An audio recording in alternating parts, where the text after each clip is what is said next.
এর আগের পার্টে আমরা জেনেছিলাম চুম্বকের প্রাথমিক ধারণা। এবার আমরা জানব চুম্বকের বিভিন্ন ধর্ম। আমরা চুম্বকের বিভিন্ন ধর্ম নিয়ে আলোচনা করব, যার সাহায্যে আমরা চুম্বককে ডিটেলসে জানতে পারবো। তাহলে প্রথমে আমরা যে ধর্ম জানবো চুম্বকের, দেখো চুম্বকের 7টি ধর্ম আছে। তার মধ্যে প্রথম যে ধর্মটা সেটা হবে চুম্বকের আকর্ষণ ধর্ম। এটা আমরা সবাই জানি, চুম্বকের প্রথম ধর্ম হলো আকর্ষণ ধর্ম। ঠিক আছে, এবার চুম্বকের আকর্ষণ ধর্ম মানে কি, তার নামই আছে, দেখো আকর্ষণ হবে। তাহলে আমরা জানি একটা চুম্বক যদি কোনো স্থানে আছে, ধরো এখানে একটা চুম্বক আছে, তাহলে এই চুম্বকটা অন্য কোনো একটা লোহা বা ইস্পাত জাতীয় পদার্থকে আকর্ষণ করতে পারবে, তাহলে এই ধর্মটাকে বলা হবে চুম্বকের আকর্ষণ ধর্ম। তাহলে এখানে তোমরা লিখো চুম্বকের আকর্ষণ ধর্ম, যে ধর্মের প্রভাবে চুম্বক অন্য কোনো পদার্থকে, লোহা বা ইস্পাত জাতীয় পদার্থকে আকর্ষণ করতে পারে, চুম্বকের সেই ধর্মকে চুম্বকের আকর্ষণ ধর্ম বলা হয়। ঠিক আছে, এবার দেখো এই যে চুম্বকের যে আকর্ষণটা, আমি আগের দিন ডিটেলসে বলেছিলাম যে আকর্ষণ কেন হয়। তো এখানে আমরা আকর্ষণ যেটা আছে সব বস্তুকে আকর্ষণ করতে পারে না, তাহলে চুম্বক সব ধরনের বস্তুকে আকর্ষণ করতে পারে না। তাহলে যাদেরকে আকর্ষণ করতে পারে এবং যাদেরকে পারে না, তা সেই অনুসারে আমরা এই যে পদার্থটাকে দুই ভাগে ভাগ করা হবে। চুম্বকের যে পদার্থ আছে সেটাকে আবার দুই ভাগে ভাগ করা হবে। তাহলে প্রথমটা যেটা হবে সেটা হবে চুম্বক পদার্থ, নোট করে নেবে এগুলো, চুম্বক পদার্থ। আর একটা হবে অচুম্বক পদার্থ। তাহলে প্রথমটা বললাম চুম্বক এবং তারপরে অচুম্বক পদার্থ। তাহলে কি চুম্বক পদার্থ আর কি অচুম্বক পদার্থ, দেখো প্রথমে আমরা জানবো চুম্বক পদার্থ। তাহলে চুম্বক পদার্থ মানে যে সকল পদার্থ কোনো চুম্বক দ্বারা আকর্ষণ হতে পারে তাদেরকে বলা হবে চুম্বক পদার্থ। যেমন ধরো আমি লিখলাম লোহা, যেমন লোহা, তাহলে লোহাটাকে আমরা জানি চুম্বক আকর্ষণ করতে পারবে, তাহলে সেটা হয়ে যাবে চুম্বক পদার্থ। আর অচুম্বক পদার্থ মানে কি, যে সকল পদার্থ চুম্বক দ্বারা আকর্ষিত হয় না, অর্থাৎ আকর্ষণ করা যায় না, সেটা হবে অচুম্বক পদার্থ। যেমন ধরো আমি বললাম সিম্পল, ধরো গাছপালা আছে, গাছ আছে, তাহলে গাছ যেটা আছে সেটা তো আকর্ষণ হবে না চুম্বকের দ্বারা, তাহলে সেটা কি হয়ে যাবে চুম্বকের অচুম্বক পদার্থ। তাহলে আমরা পদার্থ দুই ধরনের সেটা জানলাম, এটা হলো আকর্ষণ ধর্ম এবং তার যে ধর্ম। এবার নেক্সট আমাদের ধর্ম যেটা আছে জানবো চুম্বকের দিক নির্দেশক ধর্ম। ঠিক আছে, তো দিক নির্দেশক ধর্ম সেটা কি হয়, দেখো আমি বলছি। তো আগের পার্ট যারা দেখোনি এখন পর্যন্ত, দেখো প্লেলিস্টের লিঙ্ক আছে, এই অধ্যায়ের প্লেলিস্ট আছে তো ডিসক্রিপশানে, তো সেখানে গিয়ে তোমরা প্রথম যেটা পার্ট সেটা দেখে নিতে পারো, যারা দেখোনি অবশ্যই দেখে আসবা। ঠিক আছে, এবার দেখো আমাদের চুম্বকের যে 2 নম্বর ধর্মটা হবে সেটা হবে, লিখে নাও তোমরা, দিক নির্দেশক ধর্ম। চুম্বকের দ্বিতীয় ধর্মটা কি, দিক নির্দেশক ধর্ম। ঠিক আছে, এবার এটা কি ধর্ম, কাকে বলে বা কি হয় এটা, দেখো তাহলে চুম্বকের দিক নির্দেশক ধর্ম হলো চুম্বককে যদি বাধাহীনভাবে কোনো অবস্থানে রাখা হয় তাহলে চুম্বকটি সর্বদা উত্তর এবং দক্ষিণ দিক বরাবর থাকে, এই ধর্মকে বলা হয় চুম্বকের দিক নির্দেশক ধর্ম। এটার মানে কি আমি বোঝাচ্ছি, ধরো একটা কোনো চুম্বক আছে, ধরো এটা একটা চুম্বক আছে, তাহলে এটাকে যখন তুমি কোনো দড়িতে বা বাধাহীনভাবে রেখে দিবে তখন সব সময় দেখবে জাদুর মতো জিনিস যে এটা সর্বদা উত্তর এবং দক্ষিণ মেরু বরাবর থাকবে। তাহলে এই যে এটা উত্তর এবং দক্ষিণ মেরু বরাবর সর্বদা থাকবে, এটাকে বলা হবে চুম্বকের দিক নির্দেশক ধর্ম। এবার এটাকে দিক নির্দেশক ধর্ম কেন বলা হলো, কারণ এটার সাহায্যে দেখো পুরোনো যুগে যখন কম্পাস তারপর আরও অনেক কিছু ছিল না, যখন এখন মোবাইলে তো বোঝা যায় যে কোনটা উত্তর কোনটা দক্ষিণ, তো যখন ছিল না, যখন যেসব যন্ত্রপাতি, তখন মানুষ একটা চুম্বককে এভাবে রেখে দিত বাধাহীনভাবে, দিয়ে সেটার সাহায্যে দিক নির্দেশ করত, দিক দেখতো যে কোথায় কোন দিকে যাওয়া যায়। তো এর ফলে তখন থেকে এটার নাম হয়ে গেছে দিক নির্দেশক ধর্ম। তাহলে চুম্বকের সাহায্যে আমরা কোনো অবস্থানের দিক নির্ণয় করতে পারি, সেটার জন্য বলা হয় চুম্বকের একটা ধর্ম দিক নির্দেশক ধর্ম। ঠিক আছে, এবার দেখো এই যে দিক নির্দেশক ধর্মর যদি প্রয়োগ বলে, প্রয়োগ মানে কি কাজে লাগে এগুলো, তাহলে দিক নির্দেশক ধর্মের প্রয়োগ হতে পারে কম্পাস তৈরিতে বা নৌ কম্পাস তৈরিতে, মানে নৌকাতে যে সব কম্পাসগুলো ব্যবহার হয়। ঠিক আছে, আর দিক নির্দেশক ধর্মের সাহায্যে দেখো বিভিন্ন প্রাণী আছে, যেমন পাখি আছে, পরিযায়ী পাখি তোমরা নাম শুনেছো, তারপর আরও বিভিন্ন প্রাণী আছে যেমন মৌমাছি, সেগুলো তাদের দিক নির্ণয় করতে পারে এবং তাদের যে বাসস্থান সেখানে পৌঁছাতে পারে। তাহলে দিক নির্দেশক ধর্মের সাহায্যে বিভিন্ন প্রাণী তার বাসস্থান খুঁজে পায়। তাহলে এগুলো হয়ে গেল চুম্বকের দিক নির্দেশক ধর্মের প্রয়োগ। ঠিক আছে, এবার দেখো তারপরে আছে চুম্বকের আর একটা ধর্ম। তো দেখো, তো যারা ভিডিওটা দেখছো দেখো একটু লাইক বাটন আছে, তো ভিডিওটি গিয়ে লাইক করে দাও। ঠিক আছে, এবার দেখো 3 নম্বর আমরা যে ধর্মটা জানবো সেটাকে বলা হবে, দেখো চুম্বকের সমমেরু বিকর্ষণ ও বিপরীত মেরু আকর্ষণ। তাহলে চুম্বকের যে তৃতীয় ধর্মটার নাম কি হয়ে গেল, দেখো সমমেরু বিকর্ষণ হয় এবং বিপরীত মেরুর আকর্ষণ। ঠিক আছে, এটার মানে কি আমি বোঝাচ্ছি। দেখো, ধরো একটা চুম্বক আছে, সিম্পল, এটা ধরো একটা চুম্বক আছে। আমরা জানি চুম্বকের কয়টি মেরু হয়, প্রথম চ্যাপ্টারে আমরা জেনেছিলাম এন মেরু এবং এস মেরু, দুটি মেরু হয়। তাহলে এবার এখানে ধরো আমি আর একটা মেরুর চুম্বক রাখলাম, যেটা এটা হয়ে গেল এন মেরু, এটা এস মেরু। তাহলে এবার এক্ষেত্রে আমরা জানি, দেখো এই যে ধর্মটা, তোমরা এটা বাড়িতে আশা করছি ট্রাই করেছো, সবাই জানো যে যখন দুটো চুম্বককে কাছে নিয়ে আসবা তখন আকর্ষণ হতে পারে বা বিকর্ষণ। তো কখন হয় আকর্ষণ, কখন বিকর্ষণ, সেটা দেখো। তাহলে যখন এভাবে নর্থ পোল এবং সাউথ পোল থাকবে, তাহলে এবার এই যে এস মানে সাউথ পোল আছে, আর এটা এন মানে এস এবং এন যখন কাছে আসবে, তার মানে এস আর এন পরস্পরের বিপরীত, তাহলে বিপরীত যখন থাকবে তখন তারা আকর্ষণ হবে। তাহলে এই দুটোর মধ্যে কি হয়ে যাবে, আকর্ষণ। তাহলে এটা হলো কি, সমমেরুর আকর্ষণ হয়। ঠিক আছে, আর বিপরীত মেরু বিকর্ষণ, এটার মানে কি, যখন ধরো আবার সেম দুটো চুম্বক থাকবে, এটা এন এস, আবার ধরো আছে এভাবে, এটা আছে এস, এটা আছে এন, তাহলে এক্ষেত্রে এটা যেটা আছে এটা সমমেরুর বিকর্ষণ হয়, তাহলে এটা হলো বিপরীত মেরুর আকর্ষণ। ঠিক আছে, বিপরীত মেরুর আকর্ষণ।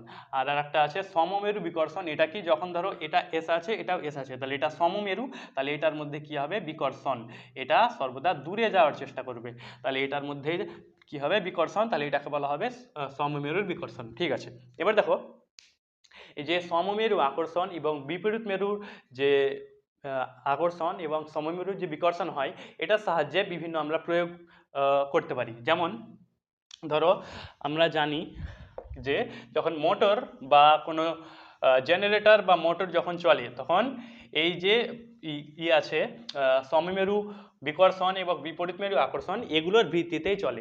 দেখো কিভাবে হয়, ধরো একটা মোটর বা কোনো কিছু আছে, ধরো এটার মধ্যে আমি বলছি যে এটা ধরো পাখা আছে, তাহলে এবার এটা যখন ঘুরবে তখন ধরো এখানে আছে এন মেরু আছে, এখানে এস, তাহলে এবার যখন আমি এখানে ধরো কোনো একটা এন মেরু নিয়ে এলাম, তাহলে এটা এন হয়ে গেল, এটা এস, তাহলে এটার মধ্যে আকর্ষণ হয়ে যাবে, যে আকর্ষণের কারণে এটা টেনে টেনে নিবে দিকে, দিয়ে এইভাবে ধীরে ধীরে ঘুরতে শুরু করে।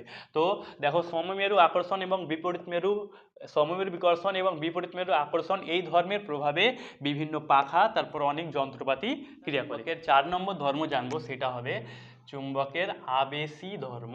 তাহলে দেখো আমি বলছি চুম্বকের আবেশী ধর্ম জিনিসটা কি হয়। তাহলে একটা চুম্বক যখন থাকবে, তাহলে এই যে বড় চুম্বক, এটাকে আমরা ধরছি যে এটা একটা বড় চুম্বক, তাহলে এই চুম্বকের প্রভাবে যখন তুমি এখানে কোনো ছোট জিনিস, কোনো পেরেক বা কোনো লোহা বা কোনো কিছু যখন রাখবা, তখন এই যে বড় চুম্বকের প্রভাবে এই ছোট চুম্বকের মধ্যেও একটা ধর্মের সৃষ্টি হবে। এবার এটা চুম্বক নয়, কিন্তু যখন তুমি এখানে অন্য কোনো ধরো ছোট পেরেক বা কোনো কিছু নিয়ে এলে, তখন এটার মধ্যে আকর্ষণ হতে শুরু হবে। এটা লোহা, তাও এটার মধ্যে আকর্ষণ হবে, কারণ এই বড় চুম্বকের কারণে এটাও একটা চুম্বকে পরিণত হবে, তার ফলে এটার মধ্যে আকর্ষণ হয়।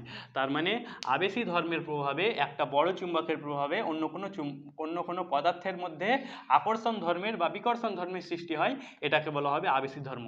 এবার আবেশী ধর্ম কাকে বলে আমি বলছি, লিখো। যে ধর্মের প্রভাবে কোনো একটি চুম্বক পদার্থের মধ্যে সাময়িকভাবে চুম্বক ধর্মের সৃষ্টি হয়, সেই ধর্মটাকে বলা হয় চুম্বকের আবেশী ধর্ম। ঠিক আছে, এবার দেখো এই যে আবেশী ধর্ম আছে, এই আবেশী ধর্মটা যে নির্ভর করবে এই যে চুম্বকটা আছে, এই যে বড় চুম্বকটা আছে সেটার প্রকৃতির ওপর। মানে কি, ধরো এই যে চুম্বকটা আছে সেটার আকর্ষণ মানছে অনেক বেশি, যদি আকর্ষণ আকর্ষণ অনেক বেশি হয়, তাহলে এই যে আবেশী ধর্মটা, আবেশী ধর্ম যেটা আছে সেটাও কি হবে, বেশি হবে। তাহলে মনে রাখবা, এই যে আকর্ষণ যত বেশি হবে তত বেশি আবেশী ধর্ম সৃষ্টি হবে। ঠিক আছে, এটা আমি প্র্যাকটিক্যাল দেখাতে পারতাম, তো তোমরা এটা ট্রাই করবা। যখন একটা চুম্বক নিয়ে নেবা, তারপর এই চুম্বকের ওপরে একটা লোহা বা কোনো কিছু রাখবা, দিয়ে ওই লোহাতে যখন কোনো একটা পেরেক লাগাবা, তখন সেই পেরেকটা মানে লোহাটা পেরেকটাকে আকর্ষণ করবে। তাহলে ওই যে লোহাটা চুম্বকে পরিণত হয়েছে সাময়িকভাবে, তার মানে এটা প্রকৃতপক্ষে চুম্বক নয়, কিন্তু চুম্বকে পরিণত হয়েছে, ওটাকে বলা হয় সাময়িকভাবে।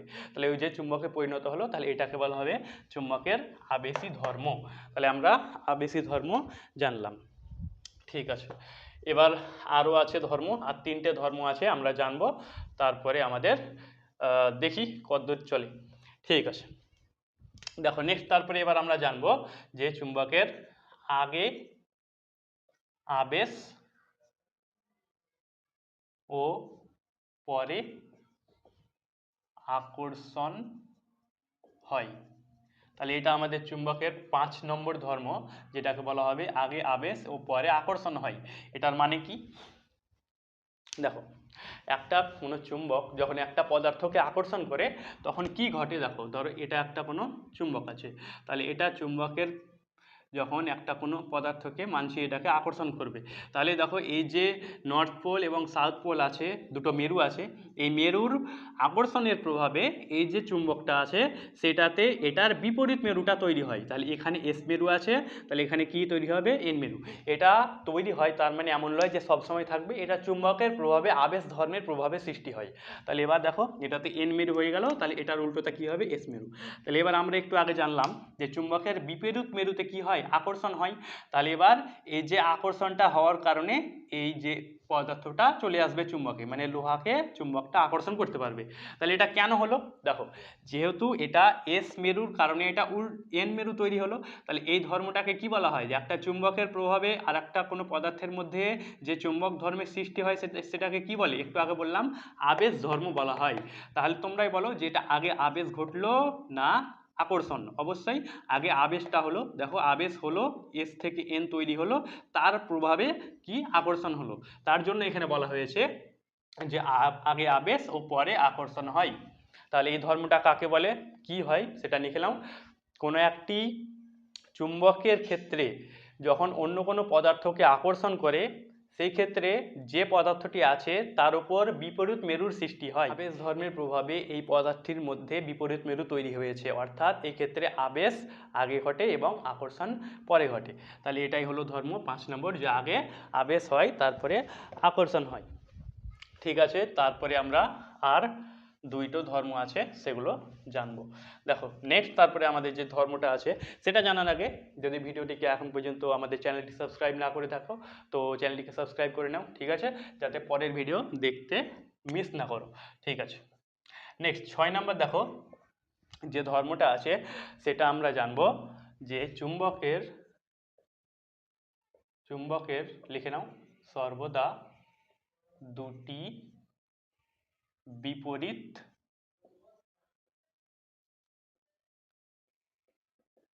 মেরু, চুম্বকের সর্বদা দুটি বিপরীত মেরু থাকে। এটা হবে চুম্বকের 6 নম্বর ধর্ম। এটার মানে কি, চুম্বকের সর্বদা দুটি বিপরীত মেরু থাকে। আমরা তো জানি সর্বদা দুটি মেরু থাকে, কিন্তু এখানে বলা হয়েছে দুটি বিপরীত মেরু থাকে। এটার মানে একটা চুম্বক ধরো আছে, তাহলে এই যে চুম্বকটার মধ্যে ধরো আমরা কি করলাম, এই যে চুম্বকটা আছে সেটা ভেঙে দিলাম, তাহলে এখান পর্যন্ত ধরো চুম্বকটা ভেঙে গেল।